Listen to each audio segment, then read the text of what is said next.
Homesteaders Life Company. Growing up in her family's funeral home, she brings a strong background and passion for the funeral profession. Since joining Homesteaders in 2010, Brianne has earned numerous awards, including Account Executive of the Year in 2020. She holds a bachelor's degree in marketing from Iowa State University and is currently participating in Homesteaders Emerging Leaders Program. Give me a warm welcome for Brianne, please. Thank you. Man, guys, like I knew I was the end of the day, but I didn't know it was just gonna be me and my friends in here. Although I'm okay with it, because like I said, although it is recorded, who's gonna watch this? Shook. Yeah, it would be the most viewed out there, I'm certain. So, I of course have some insurance that we have to go through so we can get the insurance hours. We're going to get that out of the way, and then we're going to talk more about funerals and relationships, and it is actually interactive. I did not come with 100 slides to get through.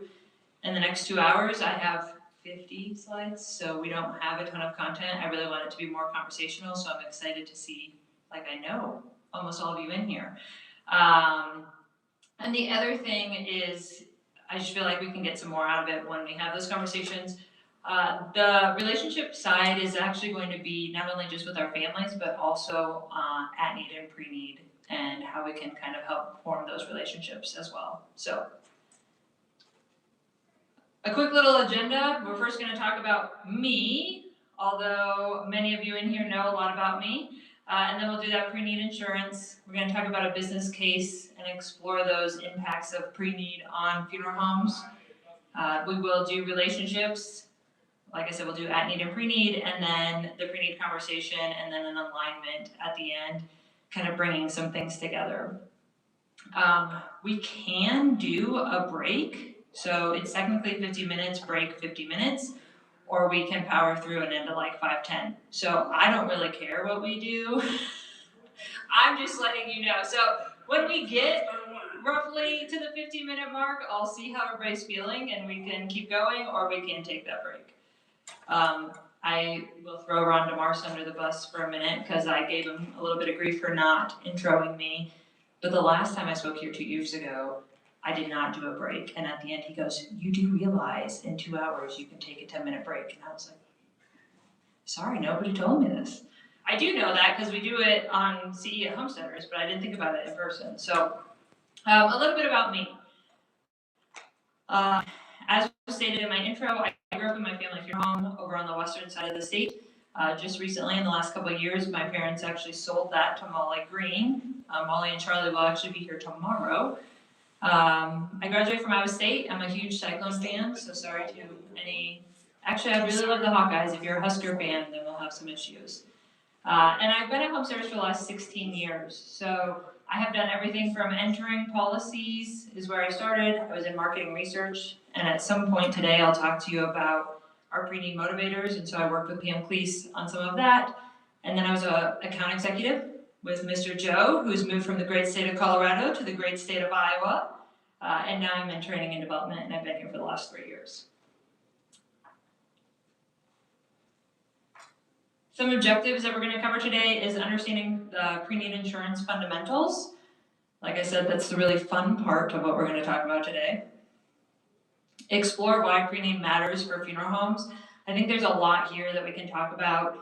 I'm certain that everybody in this room already understands how pre-need can help your funeral home, but I have a couple of great stories that go with that. Learn how relationships drive meaningful at-need and pre-need conversations. Did anybody, it's okay, but did anybody happen to sit on our 30-minute webinar essentials that we do every couple months? So a couple months ago, I did one on at-need and pre-need relationships. And I pulled some of that stuff in for today, actually, because it's something that I get asked a lot about when I'm out in the field, is how can we drive better relationships between our at-need directors and our pre-need staff? Sometimes there seems to be a bit of a disconnect there. Everybody gets possessive over whose family it is, and is it your at-need family or your pre-need family? And so we'll talk about that, as well as having those conversations to make that at-need situation a little bit more manageable for your families. And then discover practical ways to connect with families. So now we're going to start with that pre-need insurance. A family can be very overwhelmed in an at-need situation versus one where everything is planned. So today I don't want to be like all, pre-need insurance. I don't want it to be it as a product. I want it to be more of like how we can help our families, how we can help that at-need situation be a little bit more manageable, how we're here to actually help them through it versus actually getting that pre-need on the books for yourself. We can do like a show of hands. Think about the last arrangement that you had, and was it easy or was it hard? Was it a pre-need family or was it just an at? They hadn't planned anything. Do you notice a difference between pre-need and non-pre-need families? For a positive if they planned ahead, I imagine. So do you encourage people to plan ahead? Come on in. It's going to be really exciting.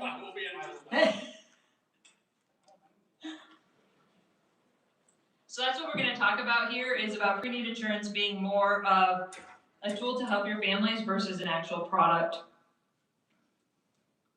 Now we'll see if this is going to click now that I clicked over. So why it matters. What we do is more important, is about more than just insurance. It's about people, not the policies. We help families in emotional, vulnerable moments, and we discuss decisions are made today that will affect what happens tomorrow. We were just having a discussion actually out in our booth around, getting a pre-need on the books and locking in what those buying habits are at that time versus when it becomes an at-need. So if you have a pre-need in 2009, just stand there we go. If you have a pre-need in 2009 and then that becomes an at-need in 2026, in 2009 they planned for a casket. In 2026, would they have also bought a casket in that at-need situation? I don't know, they could, maybe. But in 2009, cremation wasn't as prominent as it is in 2026. And so by doing those pre-needs, you can really lock in those buying decisions at that time. Also, I think that you can have a cremation and it can be a beautiful service for somebody and they're not necessarily lacking anything, but I do think there's a lot of importance in viewing the body for that immediate family at least. And so getting those habits locked in now where they'll at least do some sort of service versus not having any service. Does anybody follow like NFDA? They throw out different survey reports every year. They have different varieties. So there's one, I didn't pull it with me actually, it just came to my mind.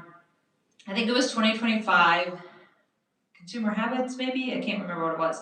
But it was talking about how actually, yes, cremation rates are where they are right now, but more and more younger generations see the value in actually having some sort of service.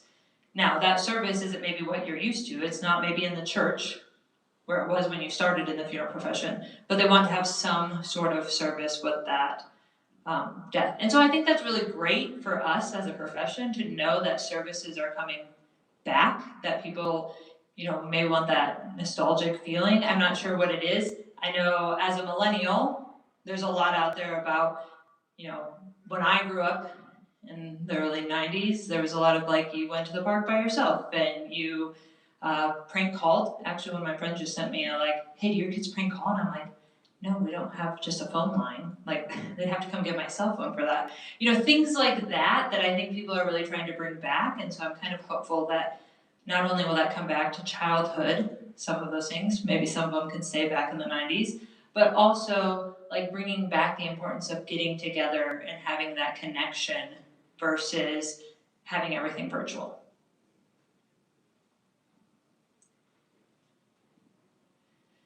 So pre-need insurance is a plan for peace of mind, a tool for honoring wishes, and a way to reduce burden on loved ones.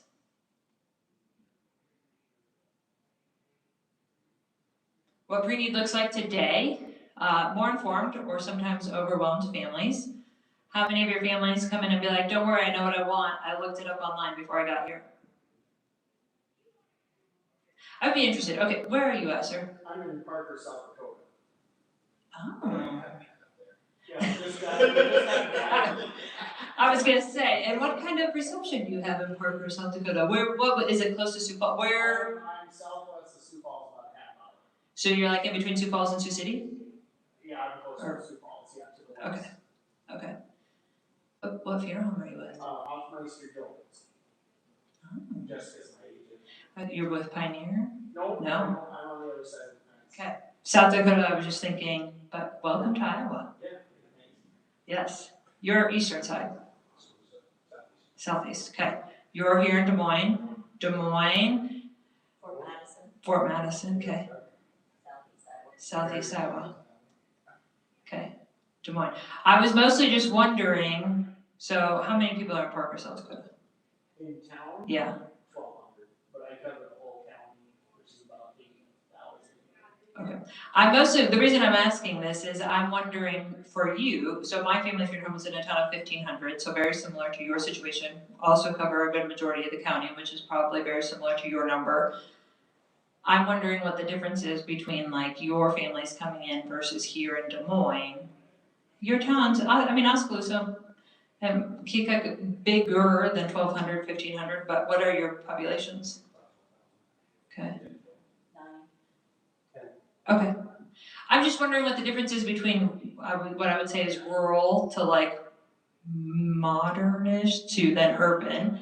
How many people are researching online? A lot of our stuff is just locals that have been to funerals that we've had or serviced their families in the past, and they come in and want to get something figured out. So. Okay. So we're pretty word of mouth, pretty active in our county. So. Yeah. Does anybody else in here have anybody come in that says, "Hey, I looked on your website," or "I read on Google"? You have that here in Des Moines. Yeah. Does everybody in here? I mean, you introed me, but does everybody in here have their insurance license then? Yeah. No. Okay. Because I was thinking more on the pre-need side, but I'm certain it happens on the at-need side where people will come in and say, "We've been in the hospital with mom for the last week and we've done our research." Side story here, nothing to do with pre-need, but it is around this Google situation. When my daughter was sick this winter, and it was literally the day before we were getting on an airplane to go to Arizona, and she had like 103 fever, and I was like, this is really great. I assumed she had strep. She did not, unfortunately. I think she had influenza, but nonetheless. So I said to the doctor, I said, "Hey, a mom was telling me about this medicine that's not Tamiflu. Can you talk to me about it?" And she was like, "Oh, were you on Dr. Google?" And I was like, okay, I own when I get on Google, when I come into the doctor's office and say, "Hey, I Googled this. I don't know that it's right." It was a mom. What I would encourage all of you is don't accuse your families of going to funeral director Google, because I was like, no, that's not what I did. Yeah. It was a word of mouth situation where mom was like, "Hey, we took this and nobody else got sick." So. Anyways, families are more informed, whether it's online, they've had experience, they can see, everybody's just a little bit more connected in that virtual world. They can see it on Facebook, Instagram, there's news articles that they have at their fingertips from all across the world. Sometimes that's a positive for us in the funeral world, sometimes it's a negative for us. But also that can be very overwhelming because they're not the ones that necessarily understand the process like you and I. Increased cremation rates, which we were talking about, those cremation rates aren't going to go anywhere. And I would say that to an extent, we were a little bit of our own worst enemy in that situation, but I think that we have a chance to come around.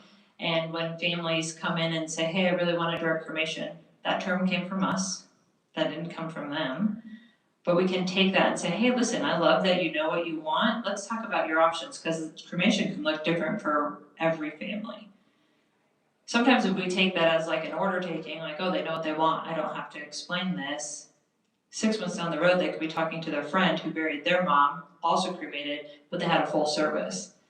Well, now that family's gonna be like, "I didn't know I could do that." So it's just taking the time to educate them on all of their options yes, that cremation rate's gonna stay there, but it doesn't mean that you can't increase that cash flow, because instead of doing that direct cremation, if you have a service, now that family it's a much different price. And it's not that you're out there to be a salesperson, you're really out there to help them get what they need for their healthy grieving journey, but you're also still running a business as well.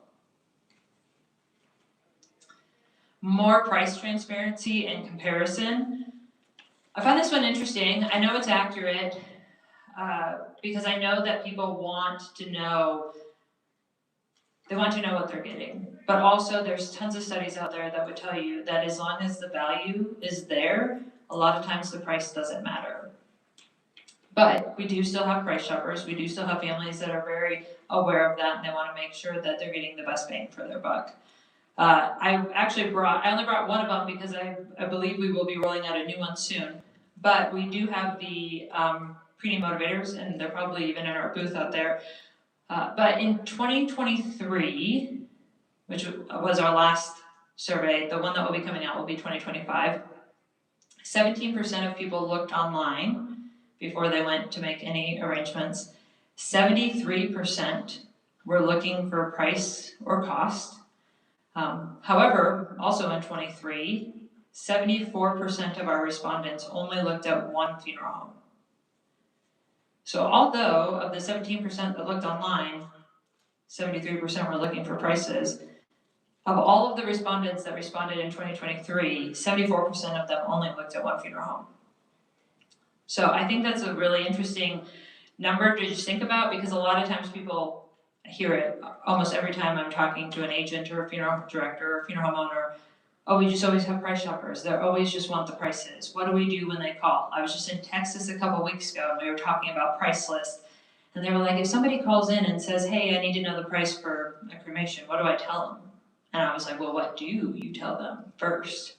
And so then they would tell me, oh, I tell them it's $1,500, or I tell them it's $2,000, or I was like, okay, first of all, you should do a range. You shouldn't just give them a flat number because you don't know, but also you should ask some follow-up questions before you even give them a number.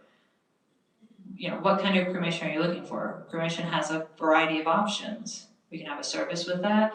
We can turn you into fireworks. We can do parting stones. I mean, we can do any variety of things. And they were like, oh yeah, I didn't think about that. But also, if they're price shopping, they will likely give you some indication that they are, and then you can explain to them, hey, it'd be really great if you could come in so we could walk through this, because there are a lot of options here and I don't want to give you a price and not have it be equal to what you've maybe gotten from somebody else. I want to make sure we're doing apples to apples instead of apples to oranges. And then growing expectation for personalizations. Anybody that's seen me present before knows I'm a huge fan of personalization. And I think it is a missed opportunity if we're not willing to do it. Our families, like I said, they're going to want some services. Some surveys are saying that the younger generation see the value in that, but it's not going to be in the churches. It's not even going to be in the funeral home probably. They want it to be at the family pond. They want it to be at an event center. They want it to be at the park. If we're not telling them yes to that, even though it might be a logistical nightmare if they want it outside and it's spring and there might be tornadoes or rain or winter and it's going to be cold, if we're not saying yes and at least trying to help them plan that, they're going to do it themselves, or they're going to find somebody that will do it. And if you lose that family in that moment, it's really hard to get them to come back. Whereas if you tell them yes and you work through it, you're providing that value that your funeral home has been providing to your families for all of these years. It just is going to look different. And it might be a little bit more work up front, but once you do it the first time or the second time, it will be easier and easier. And it's a lot of fun to get a little bit more creative. And it's more of like a celebration of life. It could still be what we would consider a traditional funeral, but when you have it personalized, it makes it more of a joyful situation than it does maybe the like doom and gloom, everybody comes in black situation. This is just for my personal knowledge. How many of you still wear black suits and only black suits?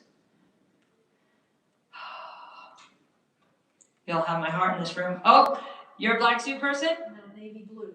Okay, that's all right. We have a uniform. That's okay. You don't have a lot of choice there. White shirt. Sorry, now I'm getting really yes. That's okay. I have seen that, and it does look really nice. If ever like in those funeral homes, I've seen those uniforms, and they look great. So what is pre-need insurance? It's a life insurance policy designated for funeral expenses. I don't know how many times I explain this to people. They're like, "Wait, you're in the funeral world, but you work in insurance? Talk to me about this." Funds are available when needed, and it's planned in advance, not at the time of loss. The beauty of the pre-need insurance is it is available at that time of need. So you're going to be able to get those funds, generally speaking, within 24 to 48 hours. When families come in and they're like, oh, don't worry, I already have life insurance. We've all been in that situation where they're like, yeah, and then it's either lapsed or it's going to take 6 weeks to 6 months. And at that time, we're not even sure where the family's going to be potentially. So pre-need insurance is specific to pay for that funeral. What it's not, it is not just a sales product. When people come in to plan their funeral, they're not thinking, oh, you know what? Today Mikey's going to sell me an insurance policy and I'm so excited. They probably think that you're keeping the money in your bank account. They might not even know that legally you can't keep that money, that it has to go somewhere else. It's not pressure-driven decision-making, and it's not a one-size-fits-all. We have conversations around this all the time. If a family comes in and they're like, you know what, I really want to get something taken care of, I really like to plan everything, but I know that I can only give you $1,000 today and then we'll figure it out from there. You shouldn't turn them away. Getting that $1,000 on the books today is going to be so much better than waiting until that becomes an at-need. Because if they only have $1,000 today, it's going to be really hard to get that at-need bill paid at the time of service. So have you ever seen a pre-need done poorly? It's a small group, so I get if you don't want to throw anybody under the bus. I have some examples ready.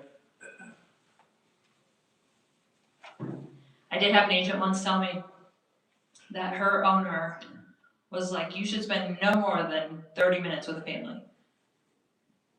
I said, what? She was like, yeah, like he just wants me, I should already be, when I sit down to do the pre-need, we should already be through all of it, and it should take no longer than 30 minutes. I said, so how many times does he think you talked to them before that? She was like, well, I don't know, I've never actually asked. And I said, listen, feel free to give him my number, I'm happy to have the conversation. And many people, it was a class, many people were like, oh gosh, no, here's my funeral home owners, you have him talk to him. And so we were saying, really, the average time is probably an hour and a half. 2 hours, give or take. It depends on your family, it depends on how many conversations you've had. If it's a spouse coming back in because they just lost their husband or wife, whichever one, it might not be as long because they've already gone through the whole process. You're not explaining as much. But you're still going to be talking to them about how they're doing. You're not just going to go in and write down everything. Even if it's a kid that comes in and their parents died a couple of years ago, you might pull out, hey, this is what we did for your parents. I just wanted to have it here. So we talk, but you're still going to have to work through everything for them. So I would say 25 minutes is not enough. I've even had, when I had a couple that I met with, this was a couple of years ago, she actually just passed away in the last couple of months, and it had to be at their house, it had to be at 9 in the morning. It was my one and only, normally people come to our funeral home, it's my one and only house appointment, and the reason being is I'm not a cat person. And these people had a cat, which I didn't know prior to, but it was fine. And he told me, he goes, I already know what I want. And I was like, okay, should we talk about this before I get there? He's like, no, I know exactly what we're going to do. We're going to do the same thing we did for my parents. And if my wife wakes up, she had dementia. He goes, you're here, we're talking about our roof repair. And I was like, so I shouldn't bring the casket book? I don't know how we're going to... Anyway, she didn't wake up when we were there. It was probably my fastest pre-need appointment, but it was still hour 15 and hour 20. But he, I knew him, so we didn't have to do any of the warm up, getting to know each other. We caught up on the phone 2 days before when we set this appointment, so it was very I knew we were just going to sit down and talk it through. But it's not that I took his orders, I still was explaining things. We just didn't have to do all of that warm up until that point. So some key benefits. Guaranteed funding. How many people in this room still guarantee their funerals? Oh, I'd love to see that. There's been some conversation, just randomly, I have no stats behind this, of people starting to talk to me about being more interested in non-guaranteed policies. And so I continue to ask, and I feel like it's still a majority of people are guaranteeing, which I love to see. There are benefits even if you're non-guaranteeing, but it does help. We were having a conversation, like I was saying earlier, about when it becomes an at-need and figuring that out. Simplified arrangements. We've talked about this a lot. Having those wishes written down before just makes that at-need meeting so much easier. And then it reduces emotional and financial stress. I think that that's huge. I think a lot of times people will say, oh, we're going to overbuy if we don't do this, or my kids are going to think I need all of these things. But I think we also forget, if it's not planned in advance, sometimes people underbuy. They're like, well, let's just do the easiest thing. Mom wouldn't want us to make this a big deal. We'll just do that cremation, burial at the cemetery, and we'll just call it good. So I think it's really important to have those conversations, and then also encourage them to have those conversations with their kids. I was having a conversation, I was at the office before I came out here today, and we were talking about simple return and away from home protection, and the guy was saying to me, he goes, how many people do you think don't tell their kids that they have this? And I was like, I really don't have any idea. I said, but anytime I talk to agents, I talk to them about, it's so important for them to go home and tell their kids where this paperwork is. Because we've had situations at homesteaders where people will call in and they'll be like, hey, we were cleaning up mom's house and we found this policy. We've already paid for her funeral, what do we do now? Which is, fine, we'll pay out to the family after they've paid the funeral home. But having that in advance and just knowing that it's there versus trying to figure out those financials in the moment, a huge stress reliever to know that that's there. So anytime, I'm always telling, make sure your kids know where that file is. Have copies of it. My parents' POA, I have copies of the POA and the medical and the will and all the things. My brothers each have copies. My parents have copies. They were all over the place. So I think it's just really important to have those conversations before your families walk out. So the real impact on it, what families experience: less second guessing, fewer financial surprises, and more focus on honoring the life. An agent once told me that a family didn't want to pre-plan because they're like, well, what on earth is my family going to do? If I make all the decisions beforehand, what are they supposed to do when I pass away? And I was like, well, first of all, there's still things that are going to need to be done, so we can talk about that. But also, it gives them a time to look through those photos and actually really enjoy that moment versus, do we pick the right casket? Do we have the right outfit? Second guessing everything that's happening. They can spend time with extended family that comes into town that they don't get to see other than funerals and weddings. I also think it just helps, as we talked about, it's just a much more calm, confident process versus somebody feeling overwhelmed. I know when my grandma passed away this last summer, when I had walked in to see her, her casket spray was white and red carnations, and then it had some red roses in it. And I said to my dad, I said, who on earth picked that? He was like, Grandma? And I was like, what? I was like, that is the casket spray she wanted? He was like, yeah, it was on Mrs. Smith's, I can't remember what funeral, and she had a picture of it, and she wanted me to put it in her file. This is the casket spray she wanted. And I was like, this is the lady that had no red roses in her garden. She had white, yellow, pink.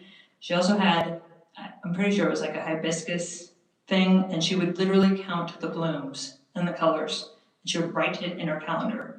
And when I would call her in college on Wednesday, she would tell me how many blooms had happened between last Wednesday and this Wednesday. I'm like, and she wants white and red carnations? No offense to the carnations, but it is not what I pick for a lady who loved her flowers. But, case in point, this is what she wanted. Had we picked something, it would not have been that. And so I think that's just a really important thing to say. I knew my grandma very well. My parents knew my grandparents very well. Like, that is not the casket spray we would have picked for her. And so I use that to say, just because you know somebody really well doesn't mean you actually know what they want for their funeral. And so it's really important to have those conversations and get that written down. So some common myths. I'm too young to plan. Do you have your preneed done? No. Do your people know what you want? I told my wife, yeah. Okay, anybody else in here have their preneed done? All written down, I'm gonna make my dad pay for it. I like it. I like it. Truth be told, I don't have mine done. I don't even think I have it written down, but I should write it down. It's a good idea. But I constantly tell my husband what will and won't happen, and then I threaten him that I will haunt him for life if any of those things do happen. And we are very different in that I'm like, dress me casual, I want to be in cyclone gear, I want to be in jeans, I want to be comfortable, and he is like suit and tie. I'm like, no, who wants to go in a suit and tie? Does he wear one every day? No. Well, that's why. I mean, he has to dress up, but not jacket and tie. He's in a button-up and dress pants every day. I think he's, I don't know, I think it's crazy. But I don't think anybody is too young is where I'm going with this. I still call it my family funeral home. It's Molly and Charlie's funeral home, but Molly graciously lets me still call it my family funeral home. They have a 46-year-old right now, and he's not too young to have planned his funeral. He had some health issues and different things like that, but still, like, I think it's really important, whether you have it like fully written down and paid for, but at least be having those conversations, and as you start to have those conversations, then encourage these families to come in and take care of those preneeds. I give my dad a lot of grief because when I started at Homesteaders, we do have like a final expense policy, and I was young, and my dad's like, oh no, you don't need to worry about that. Like, he doesn't own the funeral home anymore. Like, I should have gotten that final expense policy 16 years ago, Dad. So anyways, I will get it taken care of. I've told Bruce we need to. It's too expensive. I think this is an interesting myth because depending on who you talk to, some people might tell you it is too expensive. But also the service that we provide, I really don't think that it's too expensive. I really think the value in what we do is absolutely worth the money that it costs to do it. I don't know, I mean, I'm sure there's families out there, but I don't know very many families that are going to be mad that they had a full traditional funeral for their loved one and had that time with their body present where they could view, they could have time by themselves. Like, there are very few people, I feel like, that are gonna say, that costs way too much money, I would never do that again. 9 times out of 10, they're gonna say, I know that we honored Mom the way she wanted to be honored, and I'm happy that I had that time with her. I was just having a conversation actually around a family that did a cremation, and when we picked her their loved one up at the hospital, they were like, we don't need to see her. We are good. We've spent the last 2 weeks here with her. Don't worry about it. We already know it's gonna be cremation. And I think there's a lot of power in soap and water and a loved one being in their own clothes and even maybe their hair dried. And so we had encouraged that family, like, you know what, just come in, spend a little bit of time. You guys are exhausted right now. Let's plan it for tomorrow afternoon or the next day. Bring in her own clothes and we'll get her dressed for you. That family still to this day, that was probably about 10, 12 years ago, every time they see my dad, they make comments about how they are so thankful that they listened to him and took the time to go in and spend that time with their mom instead of having that last picture of her in the hospital bed.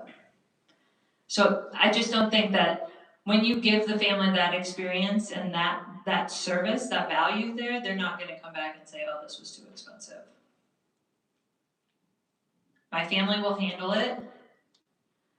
It's my favorite. I also tell people then you should ask them, okay, can I have their name and number so I know exactly who to contact when you pass away? Because sometimes then they're like, oh, I don't want you to actually have their contact information. I just know they're gonna take care of it for me. The other interesting thing here is just because you think your family will handle it depending on how like bank accounts are and different things like that, if they're on your account and you think they're just gonna pay it out of your account, a lot of people don't realize that their account goes on lockdown as soon as the bank gets wind that they've passed away. And so I like to use the Prince story about how Prince's family had to get a loan for his funeral because all of his assets were locked down. And so that's a very real life situation. Somebody that absolutely had the money to pay for their funeral and they still had to get a loan in order to pay for that funeral. And so I use that a lot when families say, oh, my family will handle it. Okay, well, let's talk about this a little bit. And then I'll do it later. I would tell you, if you have a family that stops you on the street and says, hey, I've been really wanting to come in and plan, don't tell them, oh yeah, just call me whenever you have a free moment. Say, hey, actually, you know what? I'm free tomorrow at 10 a.m. Does that work for you?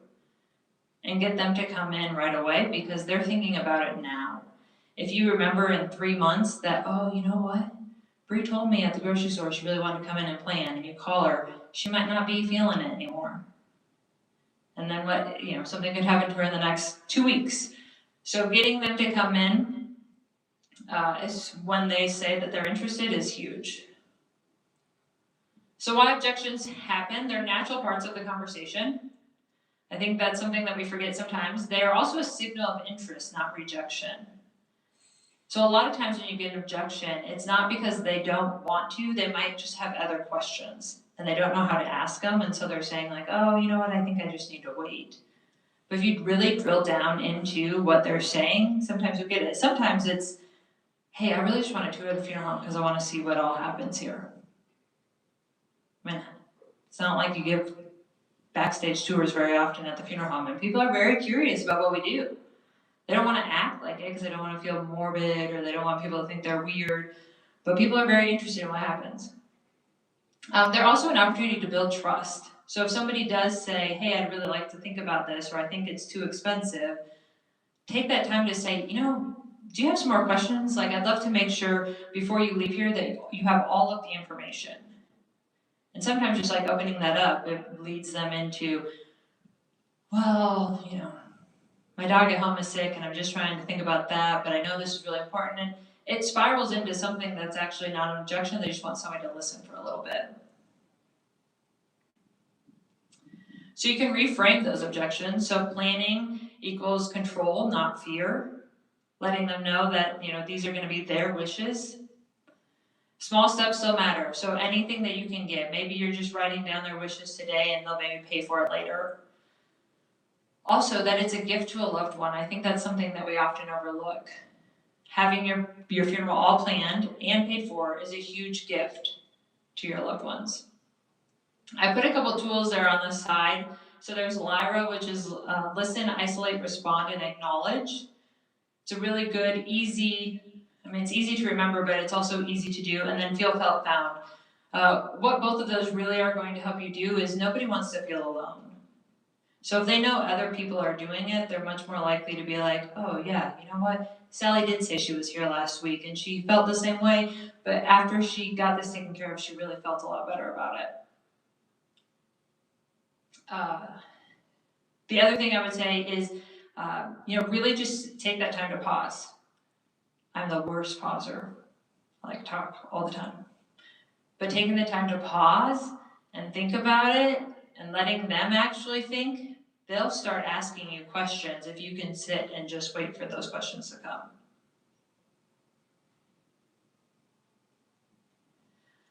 I put funny little memes in here as we switch topics to just kind of lighten the mood a little bit.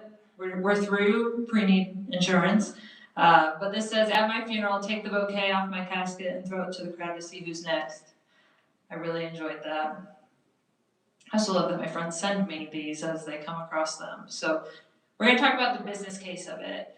So we're going to shift the lens from, we were pretty family focused, to now the business side of it. So why Preneed matters to funeral homes. Stability in unpredictable times, strengthens long-term relationships, and supports sustainable growth. I don't think that anybody in 2019 would have told you that they thought we were going to have a pandemic in 2020 and what that was going to do to any business. I mean, not just the funeral business, but any business. And although there are positives that came out of that pandemic, and there are positives even to the funeral profession, if we're being honest, that came out of that pandemic, that helped people understand, like, oh, maybe I should get my funeral planned. Or maybe they weren't allowed to have a service for their loved one and they realized how much that really did help them and they don't want those grocery store visitations. Different things like that. Family retention. So Preneed equals loyalty. Families return to who they trust, and this reduces the risk of losing an at-need situation. You can do a show of hands or you can share. Have you ever lost a family that you thought you wouldn't, like you thought, oh, we've served their family for years and years and years, and then all of a sudden they're at the funeral home down the street or down in the next town? I mean, I think it happens. And sometimes it happens because somebody else is in charge now and they didn't know the history. Sometimes it happens because maybe they're mad over something. Sometimes it happens for financial reasons. It's not always things that we can control, but having those pre-needs on your books can help that. Now, those pre-needs can transfer, of course. Doesn't mean just because it's with you, it's always going to be with you. But if you build that relationship, if you take the time to explain that to them, or your pre-need counselor takes the time to explain that to them, they're likely going to be like, you know what, I had such a positive experience, I'm not going to not go here. Reduces price shopping. So those decisions are already made. Less comparison at the time of grief. And it focused the shift from price to service, actually. So like we said, price shopping is real. But do you see that it's happening a lot, like within your communities? Do you feel like you have a lot of price shoppers? A little bit. I mean, I think, where are you from? Indianola, okay, perfect. We talked about where everybody else was from before you came in, so I just want to make sure. I don't know if Iowa's like a unique state, or if it's because we have such few urban, like our cities are really pretty small cities in the grand scheme of things. We're not, I mean, even our Des Moines isn't a Dallas, Texas, or Chicago, Illinois. We just don't have a ton of large cities, and I don't know if like that's where the price shopping happens more, is in large cities, or if it is, I mean, I know there's some smaller, like those 10, 15,000 population towns where they're seeing it a little bit, but I just don't feel like it's as prominent in Iowa as it maybe is in some of the other states that I've worked in, or from conversations that I've had with different agents.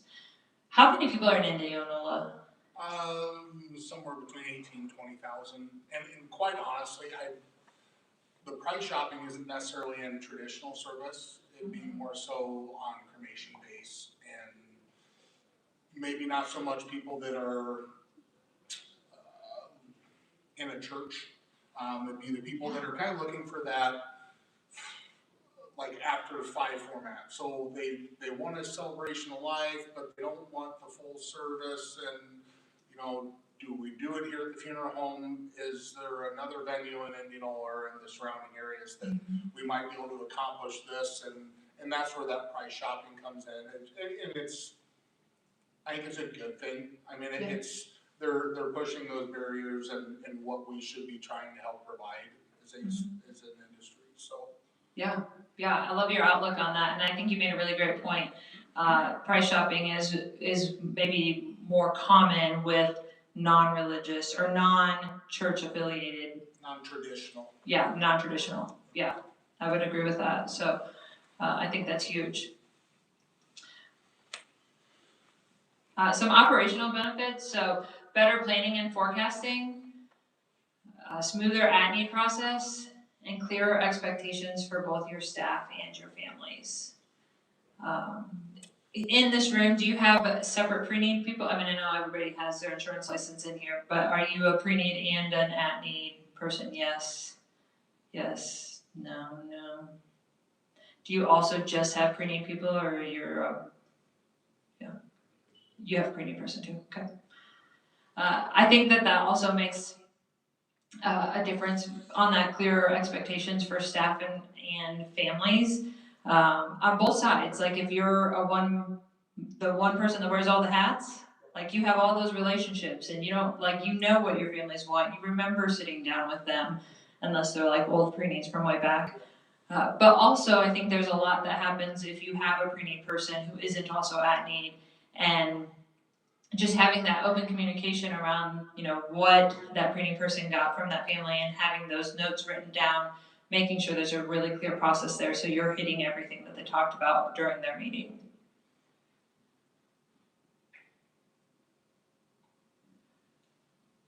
So business case was pretty short, which is okay because we're getting into some fun topics here, but I also love this one. I don't understand how a cemetery can raise its funeral prices and blame it on the cost of living. Ironically, I don't know a lot about cemeteries, but I mean, I know enough about them, but we weren't a combo. We have just a city cemetery. We have lots of country cemeteries. Do prices go up often? I mean, I think our lots have been but we're very unique in rural Iowa, so. Not every year, but I know that they're having meetings this week and they were gonna go up, spaces and opening, closing, stuff like that. Yes. Harrison County has moved to different prices for weekend opening closing versus week time opening closing. So, relationships first. So here we're going to talk about our relationships with our families, but also with our relationships with our business and between our at-need and pre-need staff. So I know that there are a few of you in here that wear lots of hats. Do we have any funeral home owners? Okay. Any funeral directors? At least, okay. And then we've already established who's pre-need agents in here, okay. Collaboration between pre-need and at-need staff creates a seamless family experience, builds trust, reduces stress, and drives growth. In our population of our class today, a lot of you are wearing all of the same hats. For those of you who also have a pre-need staff or in funeral homes that have at-need and pre-need, it's really important to make sure that there are closed communication gaps there, that you are having honest, open communication at all time, and nobody's wondering who's doing what, whose responsibility is what, and so that's what we'll focus on here for just a little bit. So communication is huge in that. It builds trust and credibility, it aligns expectations and goals, it improves collaboration and efficiency, and it enhances reputation and professionalism. What I've seen, just working with different agents, different funeral directors, different funeral home owners, like when we were in Dallas a couple weeks ago, we did just a pre-need agent class, and I had a funeral home owner come to it. And the reason he came is because he felt like he wasn't serving his pre-need agents as well as he should have been, and so he wanted to learn more about it. I was like, man, look at you go. And so we sat through the whole 2 days, and he was great. And we had great conversation after the first day, because I was really interested. I'd never had just a funeral home owner in there. If I'd had an owner before, they'd also been a pre-need agent. And we had a lot of really great conversations around, kind of bridging the gaps that he sees within his funeral home, and a lot of it came down to just open communication and making sure that both the at-need and the pre-need staff were on the same page. I think there's a lot that can be said for, and we'll talk, actually I'll just flip to the next slide. So some examples there are those weekly and bi-weekly team meetings. That's where I was going to go with. A lot can be said for just having some sort of regular cadence of communication. And even if you're a person that wears all the hats, you have other people that are there, I imagine, to some extent. Somebody that maybe is answering the phone. Somebody that's maybe helping with visitation. So just making sure that everybody's on the same page. If you're offering something, if you have maybe an aftercare that you're doing, or if you've signed up for a new offering that your families are going to be receiving information on, you want to make sure that everybody at the funeral home knows about that. Because if somebody stops in or calls about it and only you know about it, then the whole staff is like, oh, I don't know what you're talking about. We don't do that. And then the family's like, well, is this spam? What is this? So making sure that everybody's on the same page. Highlighting your staff. So if your pre-need agents aren't in the funeral home all the time, making sure that you have a spot that maybe has their picture and a little bit about them, a bio on them, so that as families are coming in, whether it's for a visitation or they're in for an at-need meeting, they can see that and they can be like, oh, you know, we should really call Stacy when we leave here because we would love to take care of this. And making those warm introductions.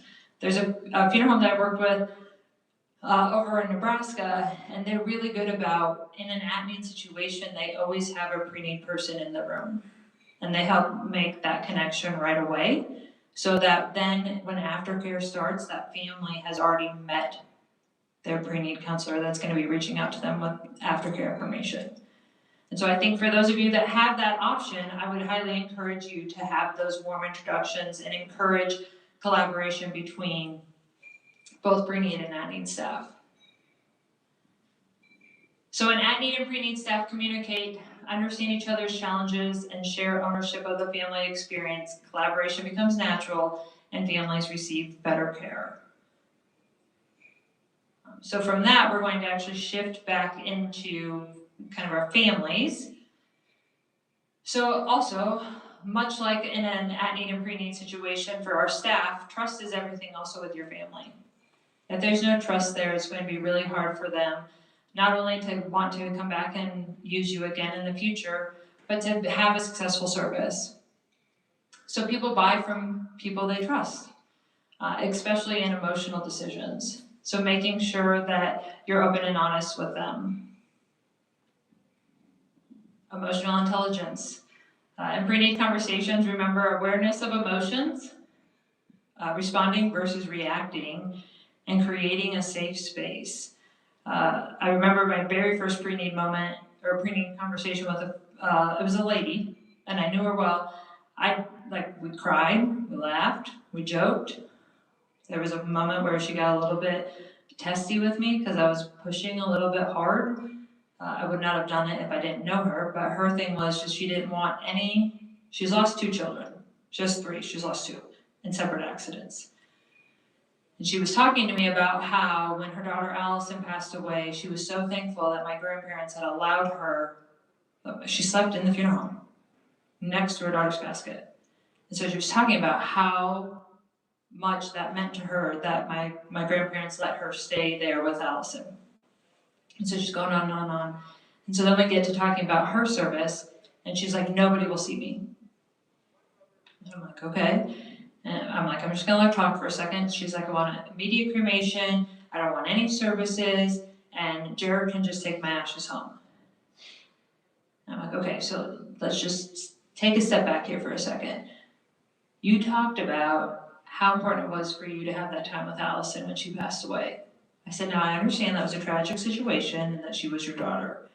However, you've also talked a lot about today your 3 grandchildren that you spend a lot of time with. And whether you die in the next 6 months or in the next 20 years, don't you think your grandchildren are going to want time with you? And she's like, no, they'll have enough with me when I'm alive. And I was like, lady, listen to me. Like, you don't understand what I'm trying to say. And so I pushed her a little bit hard. And it was, like I said, I knew her and I knew that I had boundaries, that I could go a little bit farther. And then I finally just stopped and was like, okay, this is what you want. We'll write it down. I didn't tell her this, but Jared can change it at the time of at-need, but we have what she wants written down. And so I think, being able to have that,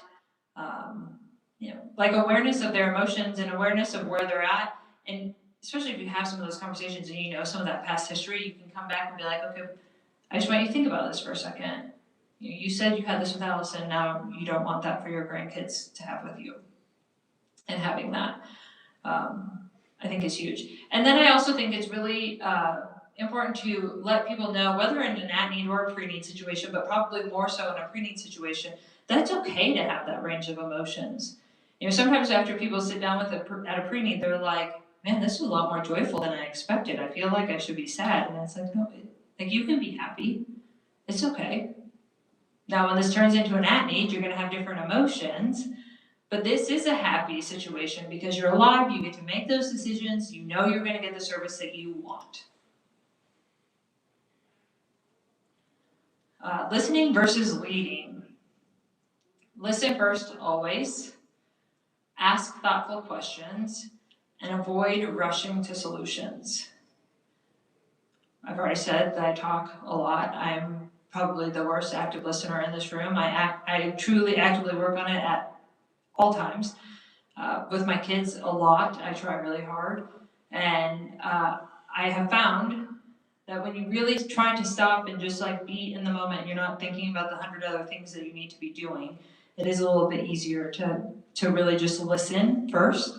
But it's so important, and I think our society is always just go, go, go, go, go. We always have our phones on us. We always feel like we have something going on. And I just think it's really important to just really try to be in the moment with them. So I wonder from you, what's a good question that you can ask instead of giving information away right away? Like what is something that you ask your families when they sit down to try to like break the ice and get them talking a little bit about them first? Don't all speak at once. Or maybe what question do you ask just in general when they sit down, or does it vary family to family? Varies, but I always just ask what you want to do, whether it's, and that's a pretty open-ended question, and then Yeah. you just start talking about, oh, I like what you did at Mr. Smith's funeral, can you do something like that? I say, sure. It's pretty laid back. You try to make it as stress-free as possible, A lot of folks are kind of anxious when they come in. Yeah. Well, sometimes if you ask what would you like to do, they might immediately jump to their funeral and what they're thinking, or they might say, hey, today I really want to get the answer to these two questions, or something like that. So it's a pretty good open-ended question. Anybody else want to share? I would start with, do you have questions? Yeah. Well, what questions do you have? And that generally leads to all kinds of tasks. Yeah, it can. I know we talked a little bit about when you get an objection, sometimes it's that they want a tour. Does anybody automatically offer a tour to their families when they come in? Yeah. If they ask, but I usually don't offer it, but if they ask, I'll take them around, How many of you offer the cremation experience where they can, or if you don't have a retour at your funeral home, the place you go, is a family allowed to go? No.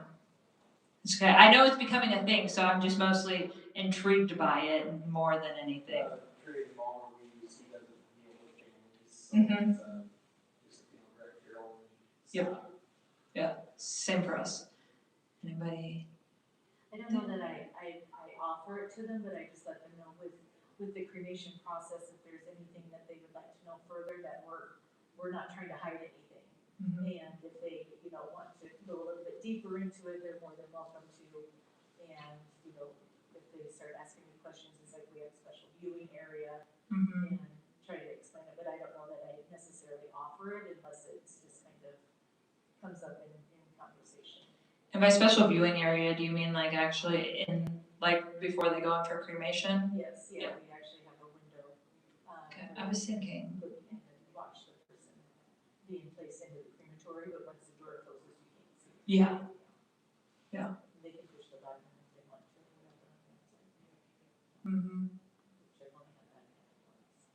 Yeah, that's interesting. That's hard. Yeah, I kind of feel like it's very similar to my kids are going to scatter my ashes without actually asking the kids if they're okay with scattering the ashes, and then they get there and they can't. I feel like you could have a similar situation in that where the kids are like, oh yeah, I have no issues hitting the button, and then they get there and they're like, I can't do this. Yeah, that's interesting. Do you offer that? Well, I know you don't do Preneed, but do you know, is that offered on the Preneed side? It's okay if you don't, I was just wondering. I would guess not. I don't know for sure, but I don't know that that's something maybe that comes up. Yeah. In that conversation. Yeah, that's interesting.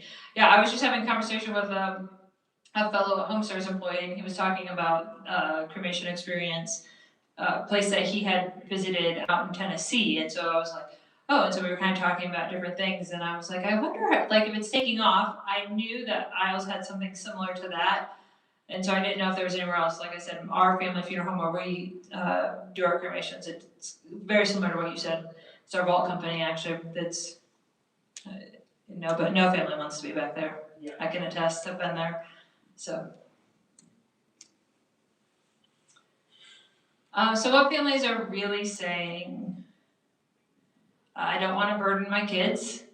I think this is really interesting one for families to say, because 9 times out of 10, if they were to do any sort of planning, it's really not a burden to kids. It's a really great thing for them to do. I don't know where to start, which I also think is interesting and kind of goes to like the question that you asked. They are coming to us because we're the experts. And sometimes I think,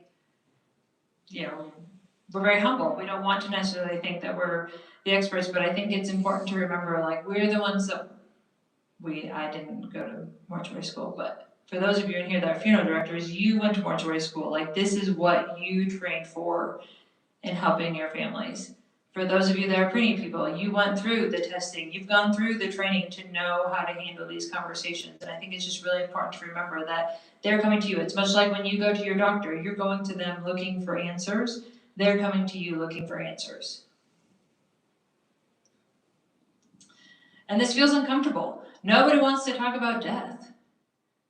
Just this last weekend, I had to go to a visitation, and I've been to hundreds of visitations. I've worked hundreds of visitations, I should say, so I've been to them.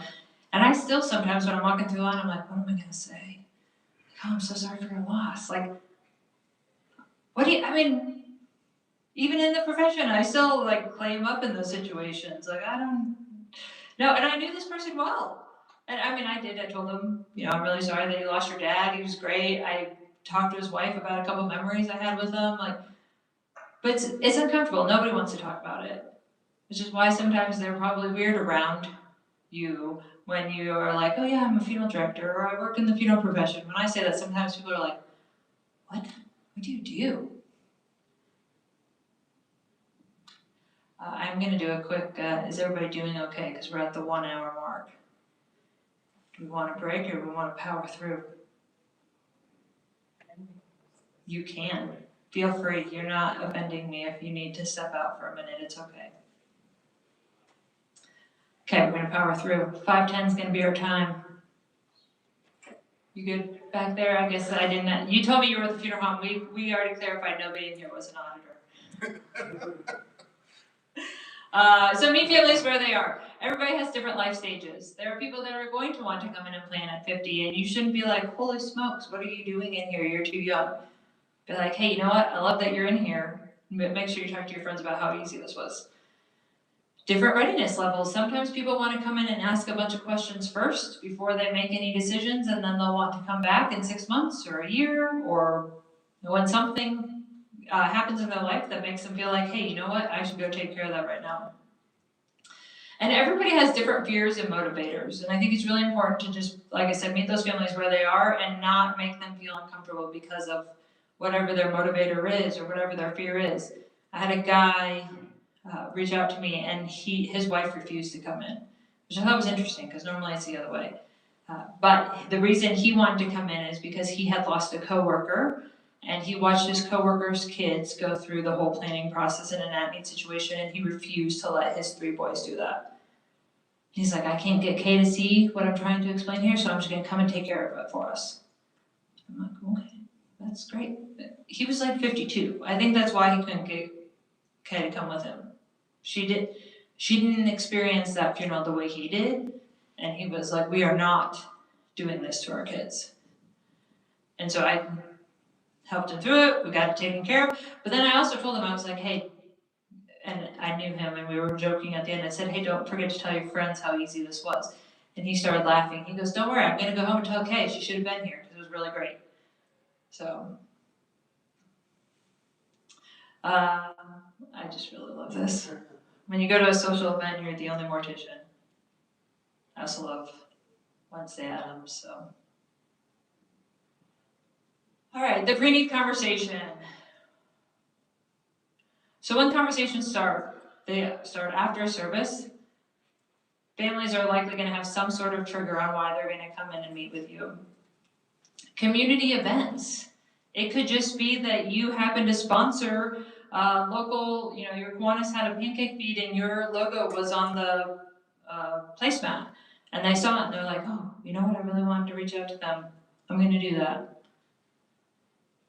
Pre-planning inquiries. Do all of you on your website have like a pre-planning form? Is it updated with the information you actually want from a family?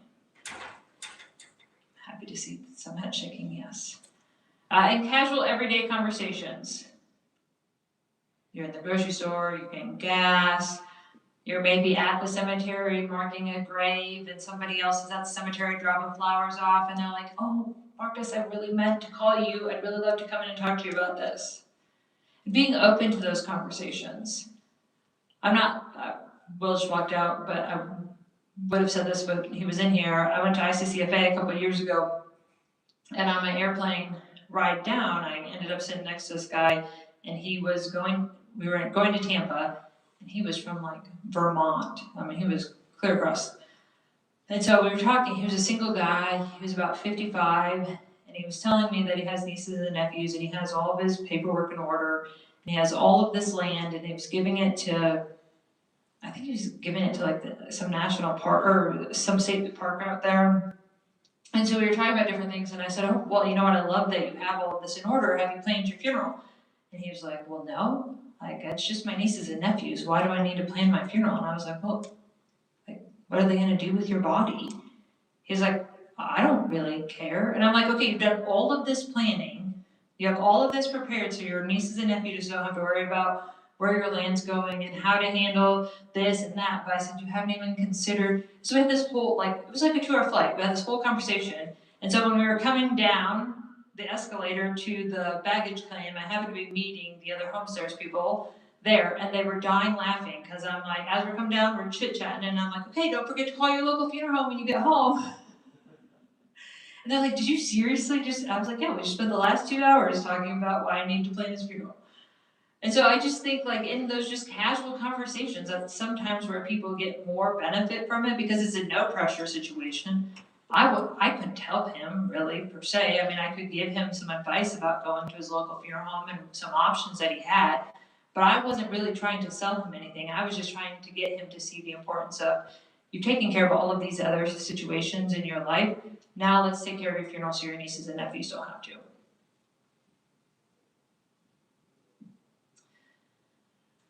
So some natural entry points, have you ever thought about? Like sometimes when people say something to me, some of my friends' parents will be like, oh, I'm just gonna throw me in the river. So then I'll come back to them with, well, have you ever thought about how your kids are gonna feel about that? And then they stare at me like, I don't really want to have this conversation. But it starts a good conversation. Many families we serve. So if there's something that's happened within your specific funeral home, like maybe you have found that many families you serve really enjoy that private family time. Or they really enjoy something very specific that you offer at your funeral home. Letting your other families know that, or letting your community know, hey, this is an offering that we have for you. And some people find peace of mind by XYZ. Sometimes they want the tour of the funeral home before it becomes an at-need because they want to know what's happening behind those closed doors. Sometimes they just want to have a conversation about, what is embalming? I don't even understand what that is. And then sometimes they might regret that when you get into it. But sometimes it also gives them a clearer picture of oh, this is what's going to happen. We had a young guy, he passed away very tragically, and at the end of the at-need situation, the wife, she was just kind of sitting there, and so my dad says to her, he was like, what else do you need? Do you just need a moment? How can I help you? And she was like, I really just want a tour. I've been friends with Bree forever. I've never actually been to the funeral home, and I want to see both. At the time, we lived there. We had a house, and the funeral home was all together. And she's like, so I just really want to understand how this house works. And he was like, oh, okay. And so we gave her a tour, and then I mean, like I said, it was a tragic situation, so she wasn't better per se. But I think she just felt a little bit more at ease because now she was like, okay, well, I know where Justin is. I've been able to see all the different areas. I see that their house is actually just a house. It just happens to share a wall with a funeral home. And it just helped that family just feel a little bit more at ease, a little bit more comfortable.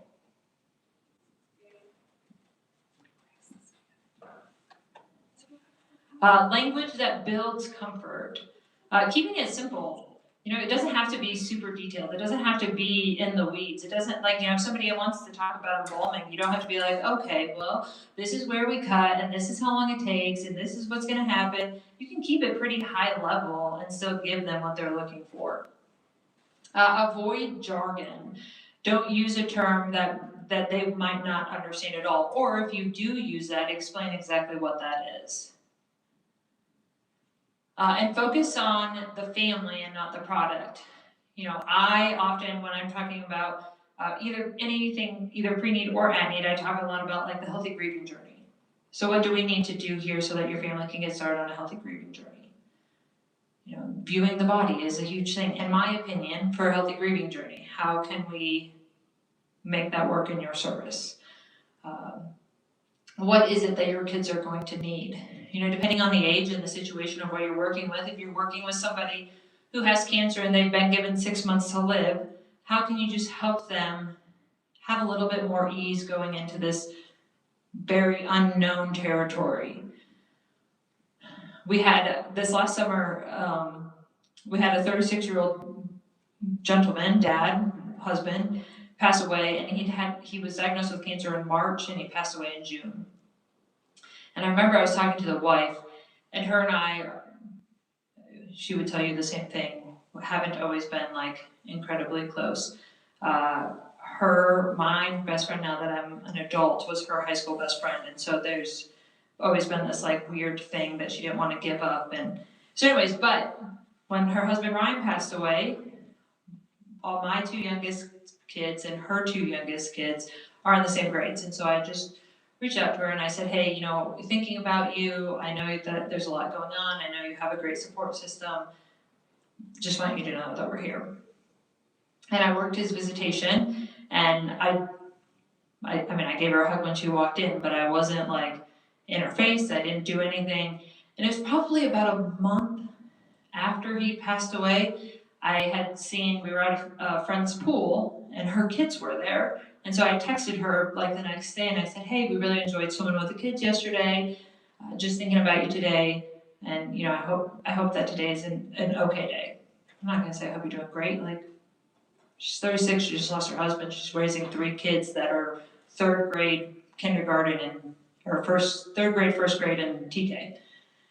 And so she responded and she was like, you know what really sucks is I am struggling every day and my kids act like no big deal. And she's like, and I feel like I'm constantly mad at them because they're just going and living life. Like they had a great day at the pool yesterday and they're home and they're like, la, la, la, la, all happy. And she's like, and I'm here like, your dad is dead and you're like, she's like, I don't know how to do this. And I said, oh, okay, thank God we were texting because it was like, took me a minute to take all that in. And so I thought about it and I said, listen, I'm not an expert at this at all, but I said the difference between you and your kids is you're thinking about your dad's no longer here. He's not going to be here for 8th grade graduation. He's not going to be here for high school graduation. He's not walking your daughters down the aisle for the wedding. Your kids are thinking about the next time they're going to see their friends. They're not thinking about all these things that their dad is going to miss. They don't have any idea right now what has happened to their world. Sure, they miss him. Sure, they're going to have hard moments where they're going to cry. And there's going to be moments where it's going to be way harder for them. But in this moment today, it is summer and they want to swim. And you have no idea how to keep your head above water. But they don't get that. And so back, I never thought about it that way. I just have been thinking about, you're right. He is missing all of these life things. We were supposed to grow old together. I am so mad that he is not here. And these kids are like, let's go swim with friends. And so I think just putting things into perspective really makes a difference. You get to see, fortunately or unfortunately, you get to see that a lot. So you can help your families understand, hey, you know what? We're going to focus on you here. We're not actually going to focus on what we're doing in an at-need or a pre-need situation. Let me talk to you about what I've seen in a situation similar to yours. Let's talk about how we can help your family get through this just a little bit easier. Or in that at-need situation, say, listen, I know that this sucks. I know that your kids are over there having a grand time and you're fuming over here because you're so mad at the world and they're acting like nothing's happened. But helping them see that from a different perspective can help them be like, now, she absolutely is still going to have hard days. And those kids are eventually going to grieve to the extent, maybe not to the extent, but closer to the extent that Blair, their mom, is grieving. But right now, that's not necessarily on their mind every day. Maybe when it's Father's Day and everybody's talking about their dad, that's going to be hard. It's actually something, I had a friend that's my age and she lost her dad pretty young. And she told me the hardest day, it's not his birthday, it's not the holidays, she's like, it's actually Father's Day. And I said, really? And she's like, yes, because everybody's talking about what they're doing with their dad. She's like, it's always that day, every post on Facebook, every email, every commercial, everything is Father's Day, Father's Day, Father's Day. She's like, when it's his birthday, yeah, it's his birthday, and yes, it's sad, but like, it's not in my face all day that he's not here for his birthday. Father's Day, it's in my face for 2 weeks leading up to it because there's Father's Day sales, and hey, you should get this. And I was like, I would have never like considered that was going to be the hardest day. Like it's really great information to have. And so I have since reached out to her on Father's Day. Can I just share a quick story on that? So recently, I've been a funeral director for 34 years, and I've never even thought about it this way. But we had a military family, and I was talking with the widow, and she says, you know, Amy, I'm having a tough time on this, and she says, not because of my husband passing away, but everybody is telling me that it's okay to grieve. And she says, well, I know that, but this is my life. I'm not used to him being here. You know, if he's, you know, been deployed for years, him not being at home, you know, she's doing the everyday thing with the kids and stuff all the time. Yeah. And she says, so people are expecting me, you know, to be this grieving widow because this happened. But she says, you know, that this is our life without him. And she knows that he passed away and it's sad, but just that different, you know, she's used to doing every day without him. Yeah, that's a really interesting perspective when you're already set up like that. I mean, sure, he's not going to be home on the weekend or he's not going to be home in 6 months when that deployment's over. But really, everyday life isn't much different for her in that situation. Yeah, that's a really good view. So explaining insurance simply, this is the best way to set funds aside. It kind of goes back to at the beginning. They don't know, when they're coming in for that pre-need, they don't know that necessarily it's going to go to insurance. They might think it's going right to your bank account. They might think you're just not going to cash your check until it becomes in. Who knows what the family thinks. But explaining it in a very simple way to say, hey, listen, we've done all this. You want to set the money aside. You need to know legally we can't keep it at the funeral home. So this is how we do it, and this is the best way to set that money aside, or however you want to have that. It ensures your wishes are covered. I think that is a really good way to talk about if you have somebody that's like, you know what, I really want to write everything down, but I'm not sure that I want to do those payments today. Talking to them about like, hey, if we can get this taken care of, or if we can at least get it started, it ensures that everything that we've decided on today will be taken care of.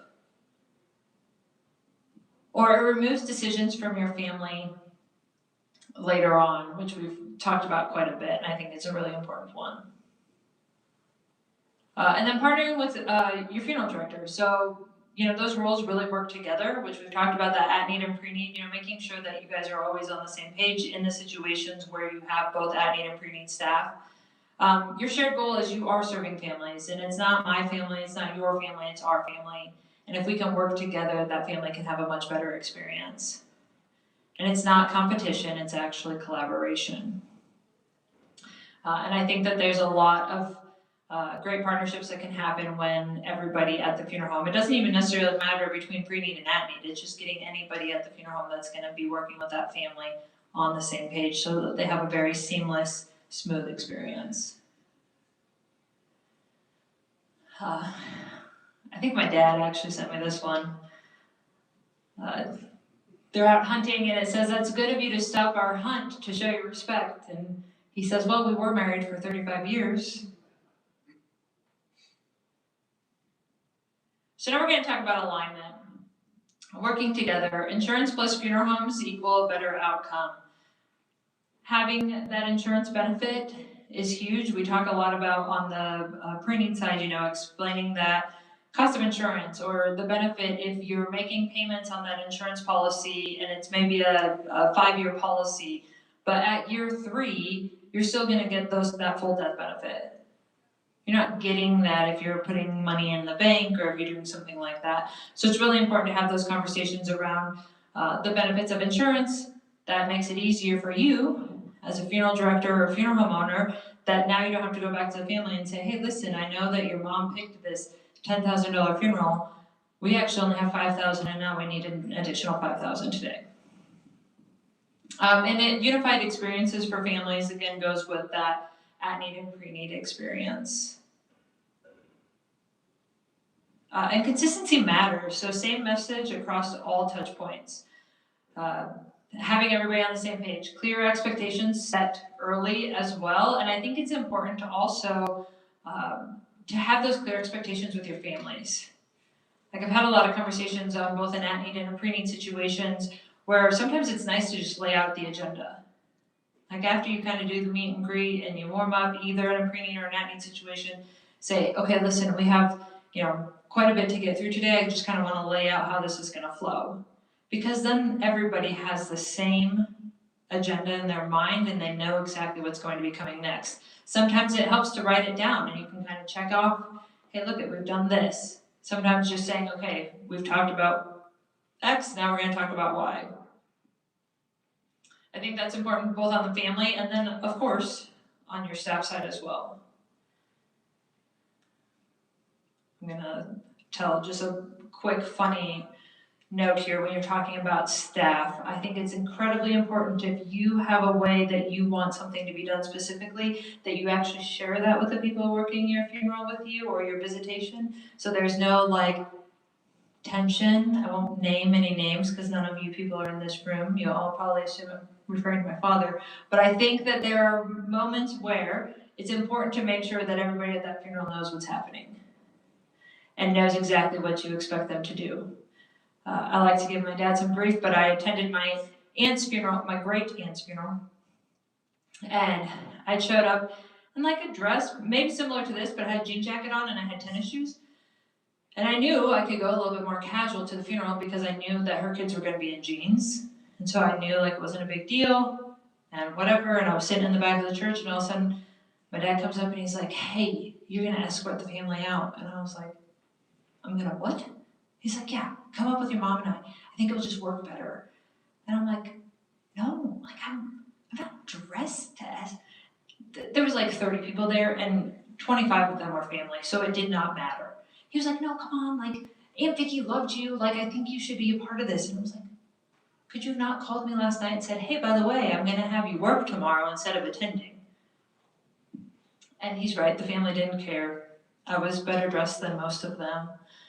Keeping promises. So what's said at a pre-need must match what happens at an at-need. And trust is built over time, but it's also lost really fast. So you've spent all this time building this trust with this family, and then if something goes wrong, that trust is lost and you have to start back at square one. So just making sure that you're all on the same page there. I would be interested to know, if there's one promise that you've made to a family that you must keep, is there anything that jumps out that it's a common promise that you make all the time to keep? If they want something specific and they know that their kids might go against it, talking about a designee and someone who can follow through with it. That's really good. Remind me, what are the rules in Iowa? There's a specific form that you can sign, right? Designee form. And they don't have to have relation. Correct. They can be anybody. So if there's a pre-need, could that designee change the pre-need? Theoretically, yes, because they trump the next of kin. So I mean, so I'm gonna use this for an example. Let's say that,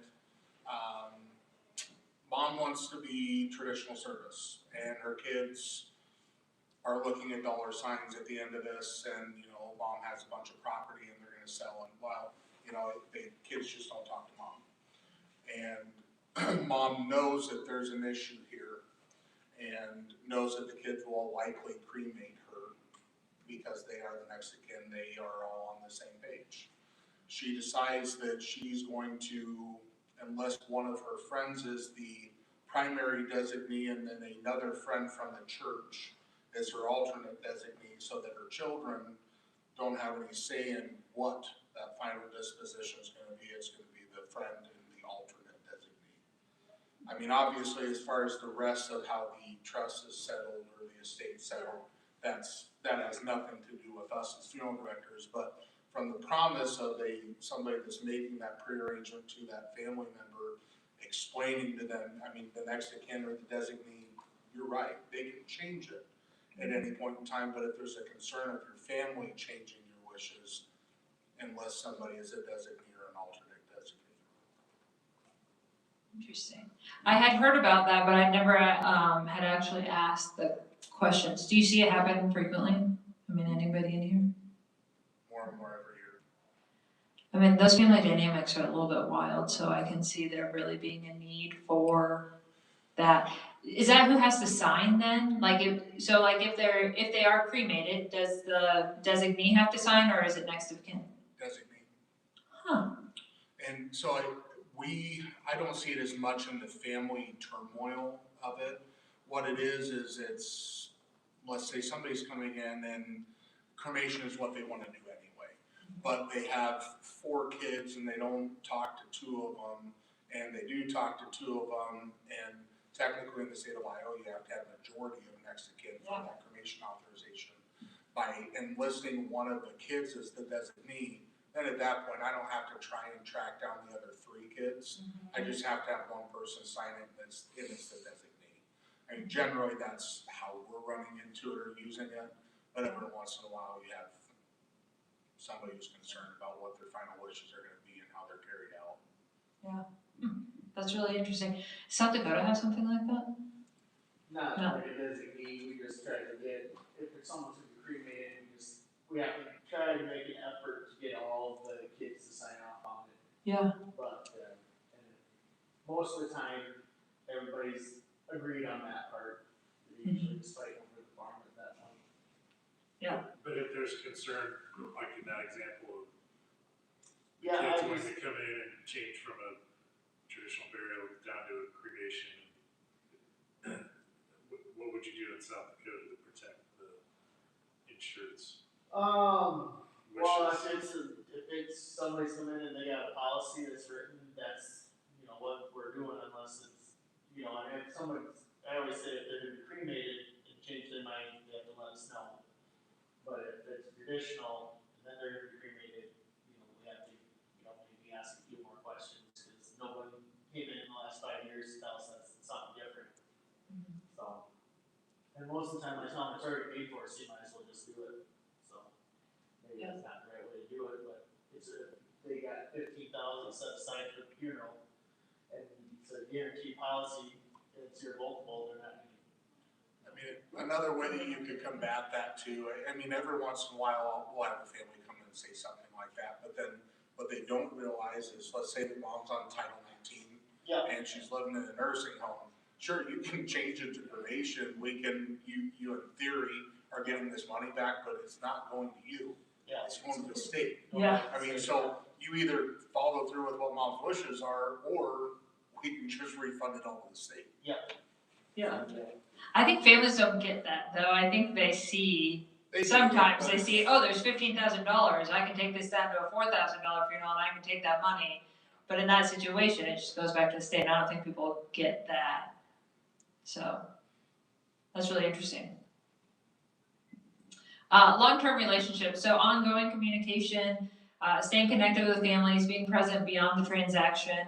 I think there's a lot of things that you can do here, you know, whether it's a strong aftercare program, of course, to kind of keep that ongoing communication with them, but also just being like active in your community. Not just seeing people when they come into visitation, but seeing them at the 4th of July parade or the pancake feed or, school functions or something like that. I think that makes a huge difference.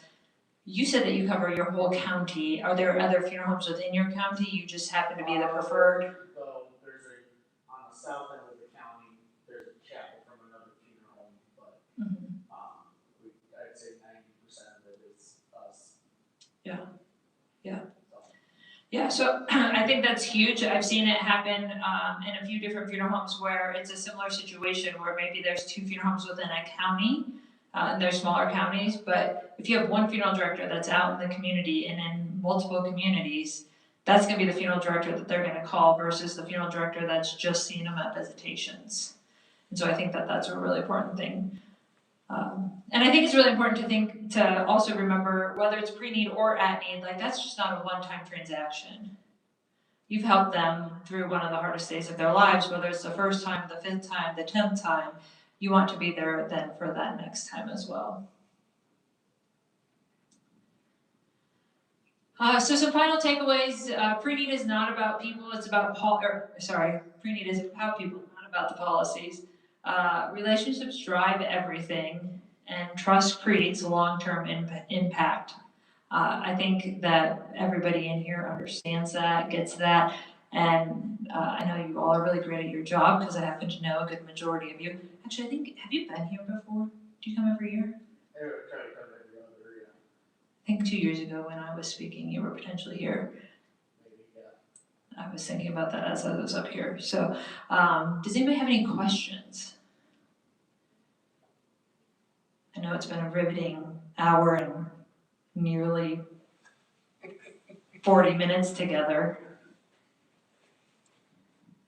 So who's going to the memorial service after this? Is that because you have to or because you want to? Okay, well, I'll see you there. Who's going to the banquet tonight?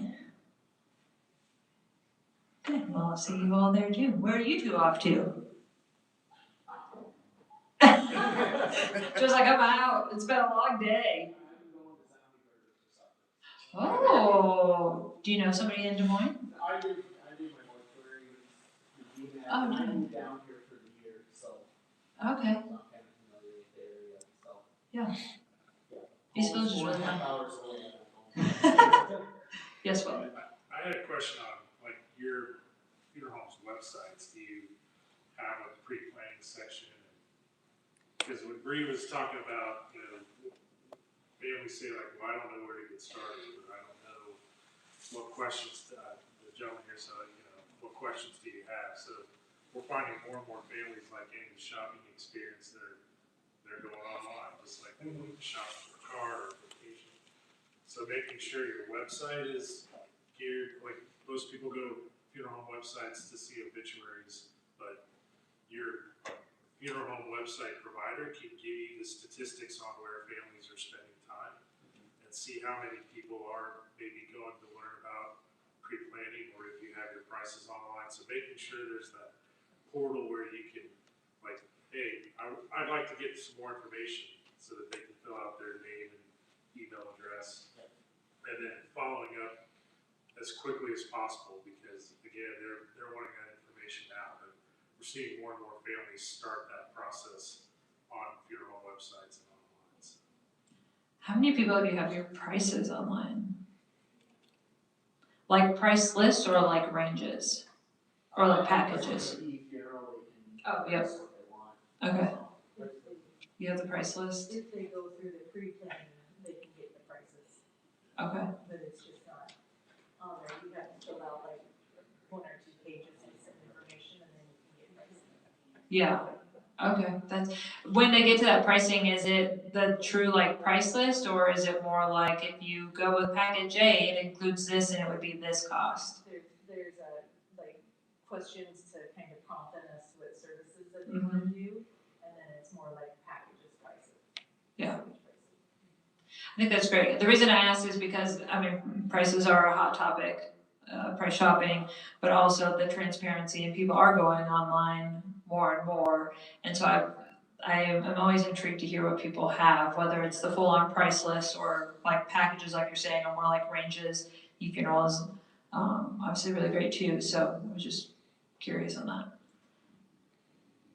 And it's itemized once they go through it, you know, each item is Mm-hmm. itemized, but our GPL is not really online. Yeah. Oh, those GPLs and the FTC. Awesome. Any other questions that you guys have, or? No, well, by the time Amy comes up here, and we'll be about right on time. I like it. I'm here for it. I am truly here for the next two events though, so if you have any questions afterwards, don't hesitate to come up. Thank you so very much, Brianne. It's always a pleasure to have you here.